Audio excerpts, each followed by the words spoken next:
আচ্ছা বল্টু, তুই বলবি সাঁতার না জানার কারণে কোন লক্ষ লক্ষ বস্তু পানিতে ডুবে মরছে? স্যার, এটা তো কোনো ব্যাপারই না। স্যার, সাঁতার না জানার কারণে লক্ষ লক্ষ বিস্কুট চায়ের কাপে ডুবে মরছে স্যার। স্যার, আপনাকে একটা প্রশ্ন করি। ঠিক আছে, বল, কি প্রশ্ন করবি? স্যার, ভাইয়ের বন্ধু যদি ভাই হয় এবং বোনের বান্ধবী যদি বোন হয়, তাহলে বউয়ের বান্ধবী বউ হয় না কেন?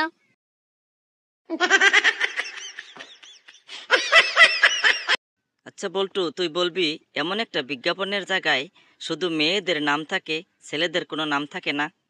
স্যার, সাবানের সব বিজ্ঞাপনগুলোতে মেয়েরাই অভিনয় করে। আমি ভাবি দুনিয়ার যত ময়লা কি মেয়েদের শরীরেই থাকে।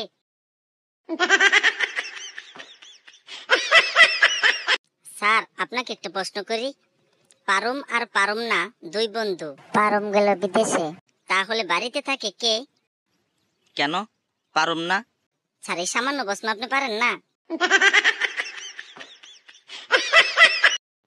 আচ্ছা বল্টু, তুই বলবি কোন হৃদয়বান ব্যক্তি যে আরেকজনের জন্য মরতে চায়? স্যার, নিজে কতদিন বাঁচবো তার কোনো ঠিক ঠিকানা নেই, আবার আরেকজনের জন্য বলে আমি তোমাকে ছাড়া বাঁচবো না, সহ্য করা যায়? আচ্ছা বল্টু, তুই বলতো কোন পাখি উড়তে পারে না? স্যার, এটা আপনি জানেন না? এটা একটা কথা হলো? বইয়ের মধ্যে যে পাখি আঁকানো আছে ওই পাখি উঠতে পারে না।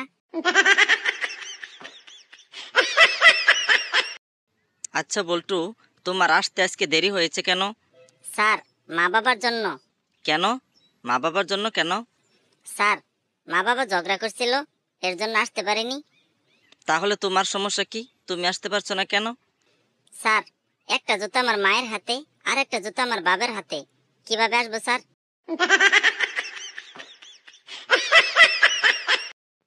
আচ্ছা বল্টু, তুমি বলো তো এমন দুইটি প্রিয় বুকের নাম।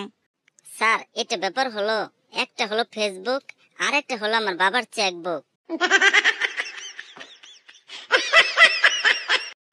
স্যার, কালকের একটা ঘটনা শুনবেন? আচ্ছা বল, কি বলবি? স্যার, আমি যখন আসি তখন রাস্তায় দেখি একটা অ্যাক্সিডেন্ট হয়েছে, কিন্তু আমি লোকের ভিড়ের জন্য ভিতরে যাইতে পারি নাই। তার পিছন দিকে চারিদিকে ঘুরছি, ঢোকার মতো কোনো ব্যবস্থা নেই। চালাকি করে বললাম যে বাইরে আমার যাইতে দেন তো, আমার বাবার অ্যাক্সিডেন্ট করছে, দেখি আমি ভিতরে যাই। স্যার, ভিতরে যাই দেখি একটা কুকুর মারা গেছে। আচ্ছা বল্টু, তুই বলতো মানুষ কেন উড়তে পারে না?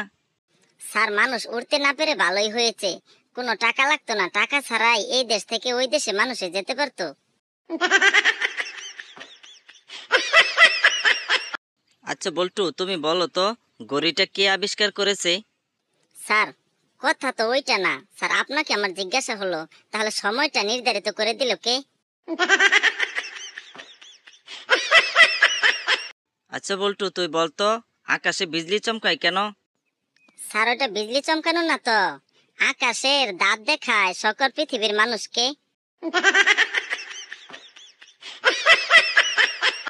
আচ্ছা বল্টু, তুই বলতো আমি তোকে থাপ্পড় মারলাম, এর ভবিষ্যৎকাল কি হবে? স্যার, কতক্ষণ পরে আপনার হোন্ডারের পাংচার করে দিব।